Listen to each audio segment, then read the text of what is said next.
Hai, Assalamualaikum. Perkenalkan, nama saya Fatika Fajriati, NIM 20210710036. Pada video ini saya akan meresum materi dari mata kuliah Prophetic Leadership, yang dimana kami sudah membahas 3 materi. Yang pertama, karakteristik kepemimpinan dari Abu Bakar As-Siddiq. Yang kedua, karakteristik dari Utsman bin Affan, dan yang ketiga ada karakteristik kepemimpinan dari Umar bin Khattab.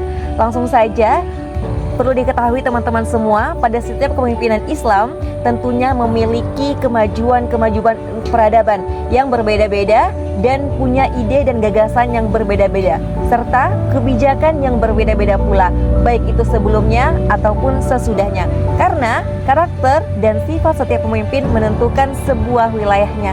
Langsung saja, yang pertama ada karakteristik kepemimpinan dari Utsman bin Affan, yang dimana Utsman bin Affan lahir pada tahun 573 Masehi di Mekah. Beliau adalah seorang rupawan. Ia memeluk Islam karena ajakan dari Abu Bakar As-Siddiq. Utsman juga memiliki sifat pemalu, yang dimana Utsman bin Affan yang memiliki banyak sekali keistimewaan di dalam dirinya, mulai dari sisi peribadatannya kepada Allah Subhanahu wa taala hingga pengasihannya kepada sesama muslim kala itu. Nah, adapun capaian pemerintahan dari kepemimpinan Utsman bin Affan pada tahun 24 Hijriah, negeri Rai berhasil ditaklukkan oleh Utsman bin Affan. Selanjutnya pada tahun 25 Hijriah, Utsman memecat Sa'ad bin Abi Waqqas. Nah, selanjutnya pada tahun 26 Hijriah, Utsman memperluas Masjidil Haram. Selanjutnya pada tahun 27 Hijriah, Muawiyah melancarkan serangan Kubris. Dan selanjutnya pada tahun 29 Hijriah, negeri-negeri lain berhasil ditaklukkan dan Utsman pun memperluas Masjid Nabawi. Nah, selanjutnya yang terakhir pada tahun 30 Hijriah, yang dimana Utsman bin Affan menaklukkan negeri-negeri Khurasan. Nah, selanjutnya ada karakteristik dari Umar bin Khattab, yang dimana Umar bin Khattab adalah seorang khalifah setelah Abu Bakar. Dia seorang pemimpin yang tegas dan pemberani, serta pejuang Islam yang sejati. Sifat adil, pemurah, semangat juang yang tinggi, kecerdasan dan iman yang kokoh adalah pembawaan yang terpatri atau tertanam kepribadian Umar bin Khattab.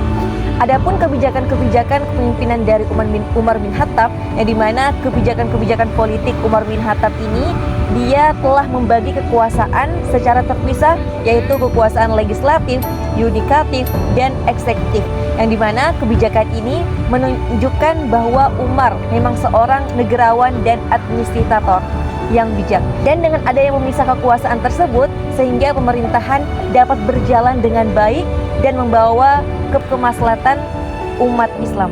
Dan selanjutnya, kebijakan sosial Umar bin Khattab dalam bidang sosial antara lain yang dimana sangat perhatian kepada kondisi rakyatnya, serta berupaya memberikan layanan serta perlindungan bagi masyarakat yang berdiam di wilayah kekuasaan Islam, bahkan terhadap penduduk yang beragama non-Islam.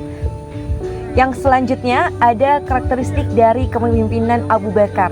Singkat, masa Khalifah Abu Bakar As-Siddiq pernah menjadi khalifah selama 2 tahun. Selanjutnya beliau meninggal pada tahun 634 Masehi dan melancarkan perang Ridho untuk memberantas fenomena munculnya nabi-nabi palsu. Adapun karakteristik dari Abu Bakar As-Siddiq ini, yang dimana Abu Bakar As-Siddiq meneladani perilaku Rasulullah SAW. Beliau juga selalu memperhatikan rakyatnya dan tak segan membantu rakyat yang kesulitan.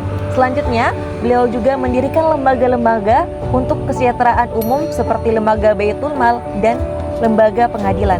Dan beliau juga sukseskan kepemimpinan atas inisiatifnya menunjuk Umar sebagai pengganti dengan cara musyawarah bersama tokoh yang disegani oleh masyarakat. Mungkin hanya itu resum dari saya.